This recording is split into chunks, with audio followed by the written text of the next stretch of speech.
अस्सलाम वालेकुम, मैं हूँ आबिद अंदलीब। इस वक्त हम मौजूद हैं सुप्रीम कोर्ट में। सुप्रीम कोर्ट में एक बहुत इंपॉर्टेंट केस चल रहा है।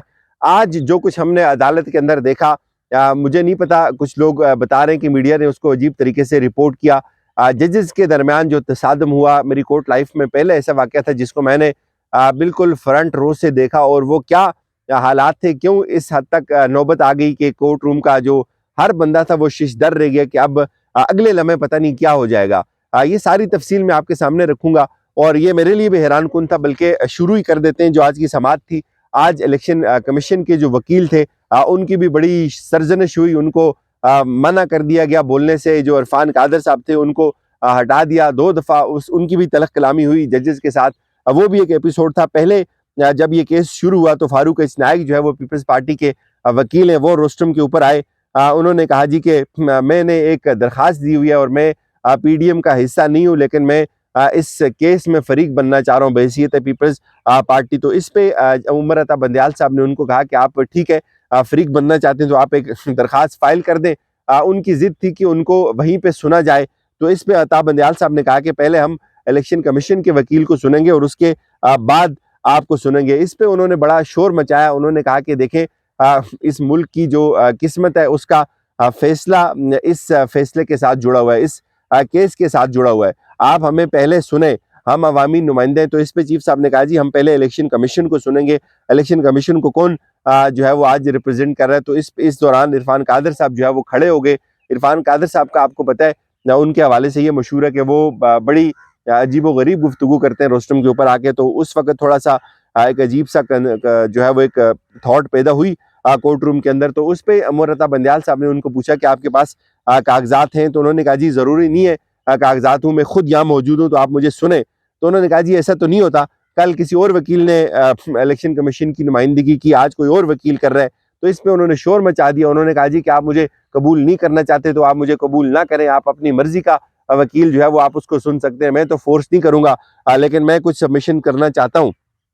इस दौरान अभी वो खड़े ही थे तो जस्टिस जमाल खान साहब जो है वो बीच में बोल पड़े। उन्होंने कहा जी मैं एक बात की वजाहत करना बहुत जरूरी समझता हूँ। अता बंदयाल साहब उनको टोकते रहे, लेकिन उन्होंने बीच में जो है वो अपनी बात शुरू कर दी। उन्होंने कहा जी कि जो कल मेरी एक बात थी उसको जो है वो मिस कोट किया गया। मैंने डॉन की अखबार पढ़ा और उसके बाद में उसकी वजाहत देना जरूरी समझता हूँ। मैं अपने फैसले के ऊपर कायम हूँ। जो फैसला आया था वो 4-3 का फैसला आया हुआ था। इसमें कोई ऐसी एग्जाम्पल नहीं है कोर्ट रूम के अंदर हमारी हिस्ट्री में कि जब 4-3 का फैसला आ जाए तो फिर उस फैसले को 3-2 का फैसला कहा जाए।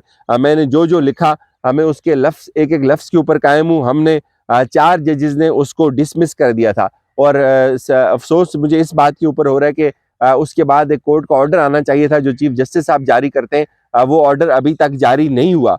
तो इस पे उन्होंने उसका कहा, उन्होंने वजाहत दी कि मेरा जो मुद्दा था दाखिली मामलात का, कल उन्होंने चूंकि एक बात की थी कि हमारा जो मामला है ये जजेस का दाखिली मामला है। तो इस पे उन्होंने कहा जी दाखिली जो मामला था उससे मुराद इंतजामी दाखिली मामलात थे। इस पे वो बहुत ज्यादा जब बात करने लगे तो फिर जो इलेक्शन कमीशन के वकील थे वो भी शुरू हुए। उमर अता बंदयाल साहब को जो है उन्होंने बिल्कुल यूं समझे कि एक तरफ से जो है वो तरह से वो बिल्कुल चुप हो गए। तो उन्होंने फिर कुछ कहने की कोशिश की। उन्होंने मुनीब साहब को कहा, फिर मुनीब साहब ने फिर जो है वो जस्टिस जमाल खान साहब को कहा। चूंकि जस्टिस जमाल खान साहब और उमर अता बंदयाल साहब के दरमियान जस्टिस मुनीब अख्तर जो है वो बैठे हुए थे। लेकिन इसके बावजूद भी जस्टिस जमाल खान साहब जो है वो चुप न हुए, और फिर इरफान कादर साहब दोबारा रोस्टम के ऊपर ही चूंकि खड़े थे, वो एक दूसरे का मुंह देखने लग गए। कोर्ट में अभी एक तरह से जो है वो सख्ता सा छा गया कि अभी पता नहीं इस लम्हे क्या हो जाएगा। जजेस जो के इख्तिलाफ कर रहे थे एक दूसरे से। उमर अता बंदयाल साहब कह रहे थे कि हमें आगे बढ़ना चाहिए, और जस्टिस जमाल खान साहब कह रहे थे कि नहीं, हमें पहले आगे नहीं, हम आगे बढ़ ही नहीं सकते, ये जो केस है ये केस चलना ही नहीं चाहिए आगे। उनका ये उनकी ये मुराद थी। तो इस दौरान फिर जस्टिस जमाल खान साहब ने कहा कि हमारी हिस्ट्री में कभी ऐसा नहीं हुआ कि इस तरह से जो है वो चीजें आगे बढ़े। तो फिर जस्टिस मुनीब साहब जो है वो बीच में पड़े। उन्होंने वजाहत की। उन्होंने कहा जी कि बिल्कुल तारीख में कभी ऐसा भी नहीं हुआ कि जो अकलियत हो वो अपना फैसला जो है वो अक्सरियत के ऊपर गालिब करना चाहे और उसको अपना फैसला मुसल्लत करना चाहे। जो बेंच था वो 5 जजेस का था, और 5 जजेस ने इस केस को सुना।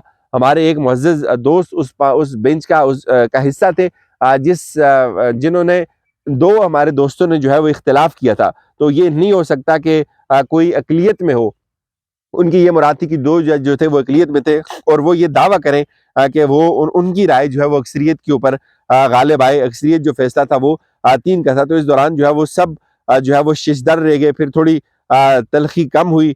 इसके बाद फिर जमाल खान साहब ने कहा जी कि नहीं, जो असल फैसला है वो 4-3 का फैसला है। और इलेक्शन कमीशन के वकील से उन्होंने फिर पूछा कि आप हमें बताएं, आपने ये प्रोसीडिंग किस फैसले को देख के शुरू किया? हमने तो उस पिटीशन को डिसमिस कर दिया था सो मोटो को, तो आपने ये केस क्यों शुरू किया? अब ये यहाँ मेरे जहन में कोर्ट रूम के अंदर बैठे बैठे एक बात पैदा हुई कि कल जो जमाल खान साहब थे वो ये बोल रहे थे कि ये जो जजेस का मामला है ये हमारा इंटरनल मामला है। इलेक्शन कमीशन के वो वकील को पूछ रहे थे कि आप हमें ये बताएं, आपने ये तारीख आगे क्यों बढ़ा दी है, 30 अप्रैल से ये आगे क्यों कर दिया? और आज वही कह रहे हैं कि आपने ये तारीख दी क्यों है? तो ये एक थोड़ी सी कंफ्यूजन थी पूरी कोर्ट रूम के अंदर। एक तरह से जो है वो सख्ता छाया हुआ था। चूंकि मैं चूंकि बिल्कुल पहली रो में होता हूँ, जिससे सामने हमारे जजेस बैठे होते हैं, तो उनके सामने आगे नीचे वकला की कुर्सी होती है, तो मैं बिल्कुल उनके बड़ा करीब होता हूँ। तो उनके एक्सप्रेशन जो है वो मैं देखता रहता हूँ। तो इस पे फिर अल्ताफ बंदयाल साहब जो है वो काफी गुस्से में आए। उन्होंने कहा जी कि मैं बता नहीं सकता हमारे चैम्बर्स के अंदर क्या होता है, तो उस तरफ मुझे मत लेकर जाएं। ठीक है, ये पॉइंट आ गया, इसको नोटिस भी कर लिया गया है, इसके ऊपर अटॉर्नी जनरल भी बात करेगा, हमें बार बार एक चीज के ऊपर नहीं रुकना चाहिए। और फिर जो है वो इलेक्शन कमीशन का जो वकील है वो आ गया ऊपर। उन्होंने फिर अपनी राय दी। आप यकीन माने, इलेक्शन कमीशन के वकील ने जो बात की, मेरी फवाद चौधरी साहब से भी ये बात हो रही थी कि जो बातें उनकी लग रही थी उससे ये लगता है कि पाकिस्तान जो है एक फेल्ड स्टेट है, पाकिस्तान बिल्कुल कोलैप्स कर चुका हुआ है। जिस तरह के हालात उन्होंने गिनवाए आज, कि हमने खत लिखे, उन्होंने कहा जी कि हमने बड़ी जो जो रिपोर्ट्स थी हमने वो मंगवाई, उन रिपोर्ट्स की बदौलत हम ये बात कह सकते हैं कि पाकिस्तान जो है वो इंतहाई नाजुक दौर से गुजर रहा है और पाकिस्तान के बहुत ज्यादा मसाइल है।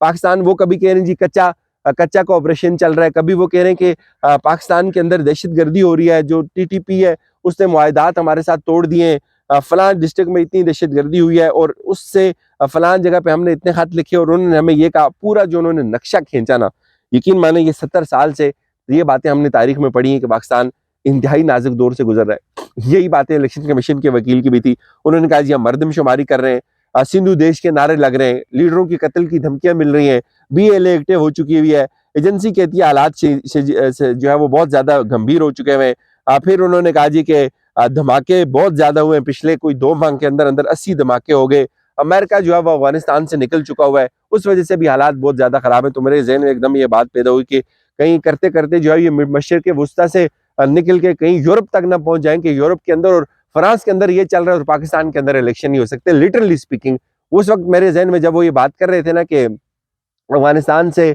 अमेरिका निकल गया और उसकी भी असरात पाकिस्तान के ऊपर आ रहे हैं, तो मैं सोच रहा था यार फ्रांस के अंदर भी प्रोटेस्ट चल रहे हैं, उनके असरात भी पाकिस्तान के ऊपर आएंगे। फिर जो सीरिया में हो रहा है, शाम में हो रहा है, उसके असरात भी पाकिस्तान के ऊपर आएंगे, जो ईरान के अंदर हो रहा है उसके असरात भी आएंगे। तो करते करते जो अमेरिका के अंदर हो रहा है उसके असरात भी पाकिस्तान के अंदर आएंगे, तो फिर पाकिस्तान सर्वाइव कैसे करेगा? यानी कि ऐसे झूठे इन्होंने बहाने तराशे हुए थे और यकीन माने उधर कह के भी लग रहे थे। फिर मुनीब अख्तर साहब ने बहरहाल आज इनको पूछा है, उन्होंने ये कहा जी आप हमें ये बताएं, आपने एक तारीख दी, शेड्यूल जारी हो और आपने वो तारीख एकदम जंप करके अक्टूबर में आप किस कानून के तहत ले गए?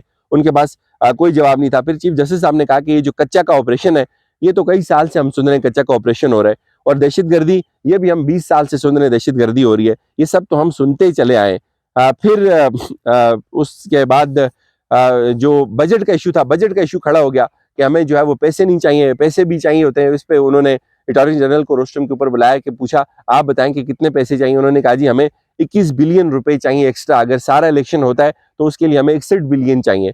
तो जो पैसों वाला मामला था तकरीबन वो भी उसके ऊपर तो कल ही जजेस कन्विंस थे कि वो भी हल हो जाएगा। फिर जो दहशतगर्दी वाला मामला था उसके ऊपर भी जजेस कन्विंस थे कि ये भी कोई इतना बड़ा इशू नहीं है। तो एक सवाल पूछा अल्ताफ बंदयाल साहब ने कि आप बताएं, आपने दहशतगर्दी का कहा है, आप हमें ये बताएं ये जितने इशू आपने हमें रिपोर्टें रखी, जितने आपने हमारे सामने अपना एक कजिया रखा, क्या आपने सदर को एतमाद में लिया?